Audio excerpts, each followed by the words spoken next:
একটি এমন গল্প যাতে কাশ্মীরের পলিটিক্সের ছোঁয়া আছে, বাবা মেয়ের সম্পর্ক আছে, ভূত আছে, এমনকি সাসপেন্স থ্রিলারও আছে। তাই এই গল্পটি একটা পার্টে করা সম্ভব হয়নি। যারা চ্যানেলটিতে নতুন তারা বারামুল্লা পার্ট 1টি দেখে নেবেন, আর যারা দেখেছেন তাদেরকে তার নতুন করে বলার কিছু নেই, যেখানে আপনারা জানতে পারবেন এই দুর্ধর্ষ গল্পের পরিণতি।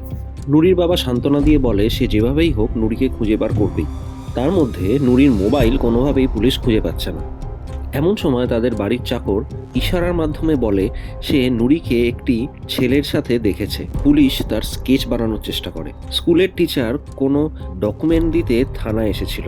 এমন সময় স্কেচ বানানো হয়ে গিয়েছিল। টিচারকে ছবি দেখিয়ে জিজ্ঞাসা করলে সে স্পষ্ট জানিয়ে দেয় সে চেনে না। কিন্তু খালিদের মনে পড়ে যে আনসারির বাড়িতে এই ছেলেটিকে দেখেছে, কিন্তু সরাসরি আনসারিকে জিজ্ঞাসা করা যাবে না। সোহেবের মাকে জিজ্ঞাসা করতে সে বলে ছেলেটির নাম খালিদ। সোহেবের সাথে তার ভীষণ বন্ধুত্ব ছিল, কিন্তু একদিন বাড়ি ফিরে বাচ্চাটি অদ্ভুতভাবে জঙ্গিদের মতো কথা বলছিল এবং পুলিশের ওপর পাথর ছুঁড়তে গিয়েছিল। মিস্টার আনসারি এই সম্বন্ধে কি জানেন এটা জিজ্ঞাসা করতেই সোহেবের মা চলে যান। এরপর পুলিশ খালিদের বাড়ি চারদিক থেকে ঘিরে নিয়ে তাকে ধরতে যায়, কিন্তু সেখানে কিছু পাওয়া যায় না, শুধু একটা মোবাইল ফোন যেটাতে নুরির ভিডিও। সেটাতে সে বলছে মুসলিম ছাড়া সবাই কাফির, আমার আব্বাও কাফির, কারণ সে ইন্ডিয়ান গভর্নমেন্টের হয়ে কাজ করে।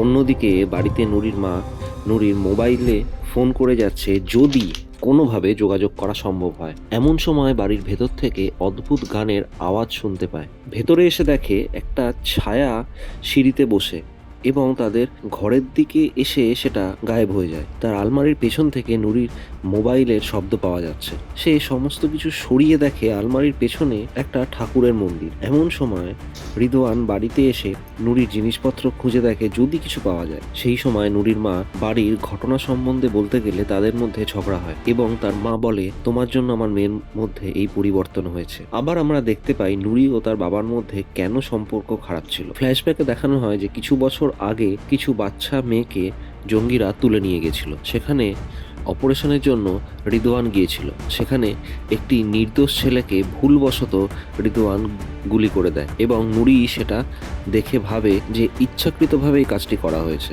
এরপর আবার বর্তমান সময় সিনেমাটি ফেরত আসে এবং সেখানে আমরা দেখতে পাই জুনেদ ভাইজানকে বলছে এখন কোনো কাজ করা যাবে না, পুলিশ খুবই অ্যাক্টিভ। ভাইজান জানায় যে নতুন ফসলের ব্যবস্থা করে দিয়েছে বলে তাকে একটি ছবি দেখায়। আমরা জানতে পারি খালিদ ওর মামা হয়, তাকে কাজটা করতেই হবে। অতি কষ্টে সে সেই ছবিটি বাচ্চাটিকে বলে এবং বাচ্চাটি সেটা দেখে বলে আজাদি। অন্যদিকে নুরির ভাইকে ঘুম পাড়ানোর সময় অদ্ভুত কিছু কথা শুনে তার মায়ের সন্দেহ হয়। ড্রয়িং কপি খুলে দেখতেই সে অদ্ভুত কিছু ছবি এবং কুকুরের ছবিও পায়। সে সরাসরি তার চাকরের পিছু করে দেখে সে কাউকে খাবার দিচ্ছে। ভীষণ রেগে জিজ্ঞাসা করে কি চলছে এই বাড়িতে, কার জন্য এই খাবার, আমার মেয়ে কোথায়। চাকর ইশারাতে বলে এখান থেকে বেরোন, সব বলছি। এমন সময় ইকবাল অস্বাভাবিক আচরণ করে কথা বলে। ছোট বাচ্চাদের যখন জঙ্গি করার জন্য কেড়ে নিয়ে যাওয়া হতো সেই সময় আমাদের আশীর্বাদ করা হয়েছিল তাদেরকে রক্ষা করার জন্য। এরপর ইকবালের শরীর থেকে একটি ছায়া বেরিয়ে যায় এবং তার মা সেই ছায়াটার কাছে মিনতি করে আমার মেয়ের সাথে দেখা করতে দিন। এরপর সে একটা ট্রান্সের মতো অবস্থায় চলে যায়।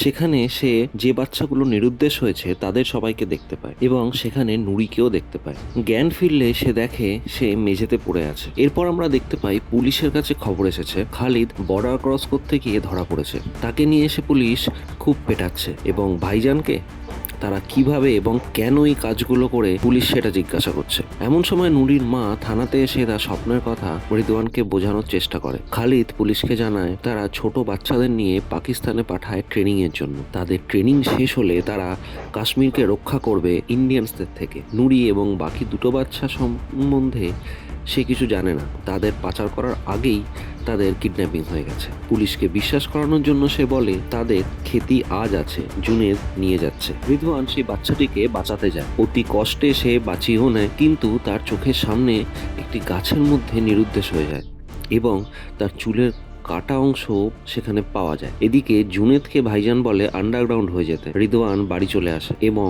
সেই ঘরটাতে খাবার নিয়ে যায় আসল বিষয়টা বোঝার জন্য। সোহেবের সাহায্যে আত্মাটি জানায় তারা এই বাড়িতেই থাকতো, তাদের সাথে ধোঁকা হয়েছে। এমন সময় তাদের বাড়ির বেল বাজে এবং স্কুল টিচার আসেন। এসে রুমাল দেখিয়ে বলে এটা তার বাড়ির বাইরে লাগানো ছিল। খুব ভয় পেয়ে সে এখানে চলে এসেছে। এরপরেই চারিদিক থেকে গুলি চলে। জুনেদ লোক নিয়ে এসে তাদের বাড়িতে অ্যাটাক করে এবং সেই অ্যাটাকে নুরির মায়ের পায়ে গুলি লাগে। রিদওয়ানও খুব আঘাত পায়।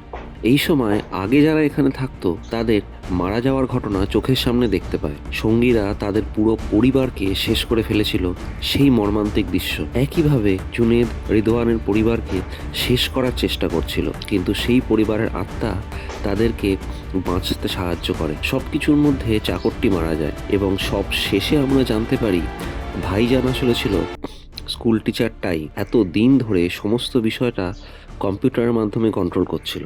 এরপর নুরি সেই ঘরের মধ্যে থেকে ফিরে আসে। নুরির সাথে তার বাবার সম্পর্ক ঠিক হতেও দেখি আমরা, এবং বাকি যে বাচ্চাগুলোকে প্রোটেক্ট করার জন্য নিরুদ্দেশ করা হয়েছিল তারাও এক এক করে ফিরে আসে। মুভিটির সমাপ্তিতে অদ্ভুত একটা আনন্দ ও তৃপ্তি পায় দর্শক। কাশ্মীরি পণ্ডিতদের ওপর সেই সময় যে মর্মান্তিক অত্যাচার হতো সেটাকে ব্যাকড্রপে রেখে তার সাথে একটা ভৌতিক অ্যাঙ্গেল অ্যাড করে একটা সুন্দর পরিচালনা এবং পরিবেশন করা হয়েছে এই সিনেমাটিতে। টুইস্টে ভরা সিনেমাটি আপনাদের কেমন লাগলো সেটা আমাদের কমেন্ট বক্সে অবশ্যই জানাবেন, এবং এরপরে কোন সিনেমার এক্সপ্লেনেশন আপনারা চান সেটাও আমাদের জানাতে ভুলবেন না। ভালো থাকুন, ভালো রাখুন।